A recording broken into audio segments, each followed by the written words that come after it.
excited to get this in. I've been waiting for a while to pick up my Kunlun, whatever. Been excited ever since I ordered this, so I figured I'd crack it open, put it together, let people get a look at what the build process is like. So, let's crack open the packaging. And inside it's sort of similar to the Everest, just packaged slightly differently. So we got all the plates sitting on top. Sounds like it's PC and aluminum. We'll find out later. Probably go with the aluminum to start. There's that PCB split up. Oh, great. It is one of those that we're going to have to snap apart. And that is my least favorite activity in the world, but let's take it out and take a look at it. I wonder how these are connected. Oh, they're connected on the back with a JST looking cable. That's kind of cool. That'll be fun to assemble because that is a fun pain in the butt. Alright. And underneath, oh, let's pull this out first. Oh, that's the wrist strip. Oh my god, that looks pretty nice. I was never a super big fan of the cutout on the bottom of this one compared to the Everest, but the quality looks nice, so I'll take it.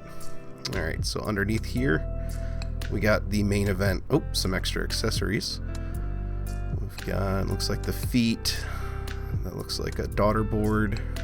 So everything we'll need to put together. Looks like there's even a little wrench and some spacers for shims if you need it for the thinner PCB. And then, oh, that's a hefty boy. Got ourselves my particular one. Oh, and underneath some foams. Get rid of those for now. Need them when we build it.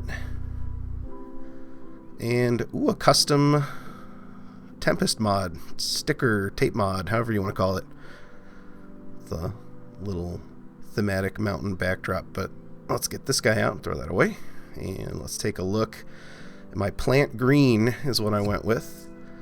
And it is slightly different than I expected, but I think I like it.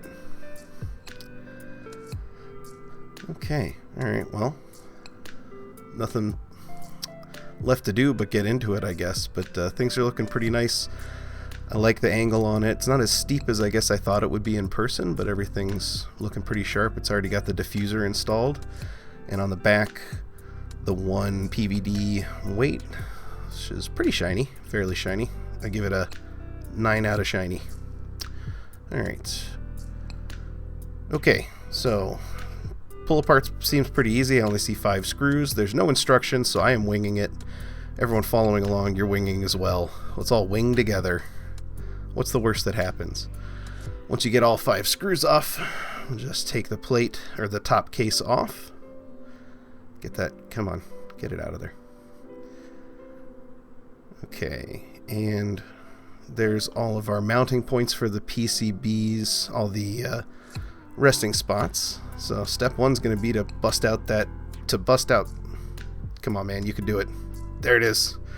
Bust out that daughter board. Looks like 4 screws to hold it in. So we'll get that guy started first, as with pretty much every build with the daughter board. Just throw it in first before you can't do it later.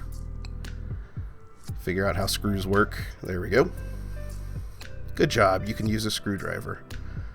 Apologies for everything being blown out. I don't make videos.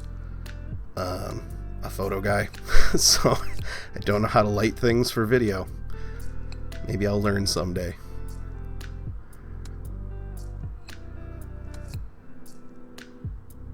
Alright. So, better throw the feet on the bottom as we're going. Protect that bottom plate. I like that it's one solid piece of metal. I mean, it feels really substantial. Sort of the downside of that is it's going to ring like a bell.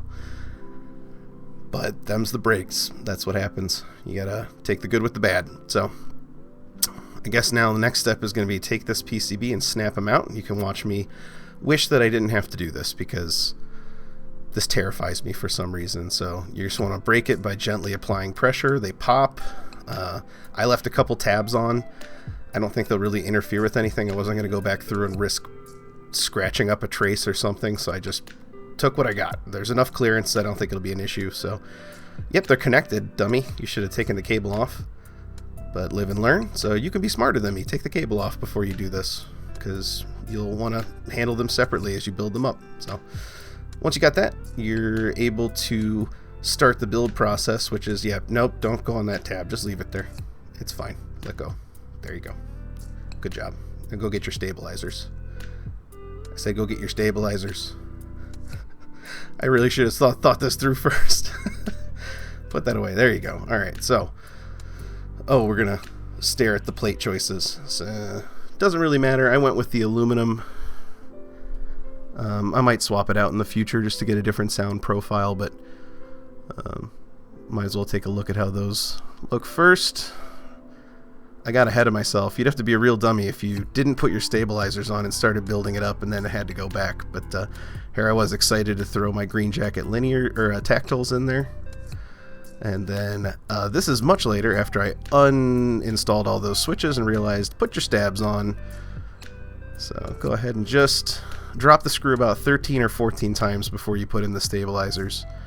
I use the little washers. You might want to use the shims if you've got 1.6 mil.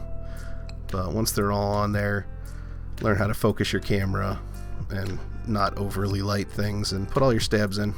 Apply your mid-plate foam if you want to use it. I wanted to use it because I don't think I've ever done a build where the mid-plate foam wasn't helpful. It seems like it makes the total amount of resonance inside the case lower, and I have a feeling, or had a feeling, that this was going to be an issue. So throw your plate on top, start loading in some switches on the outside. Make sure you support the hot swap socket from the back because the soldering iron's out in the garage and I don't want to go get it.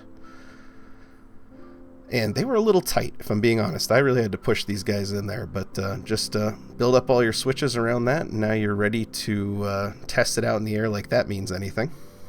Once you build both sides up, throw some keys on, realize you didn't put any of the tape mods or anything on the back, and take everything back apart, and then apply your tape mod if you want to. I guess you don't have to do this.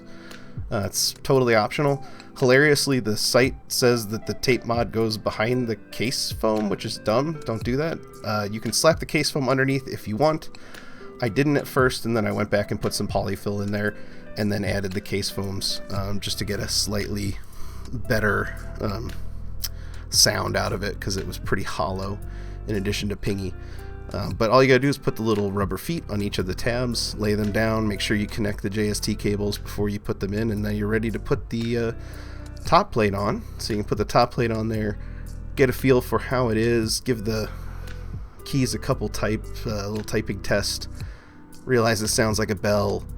That rings way too much. Never mind. Let's try to do a little bit of work to this. So if you want to grab yourself some EVA foam or some felt or something, what you'll want to do is kind of apply it anywhere that you can find contact between the top case and the bottom. Actually, I could probably throw more on. I left out the pieces by the arrow keys because I was lazy. And as it turns out, the arrow keys ring and the rest of the keys don't now. But I tested these and they sounded good, so I said, I did a good job, me. Time to screw these top case screws in and be done, because it's 1 in the morning. What are you doing?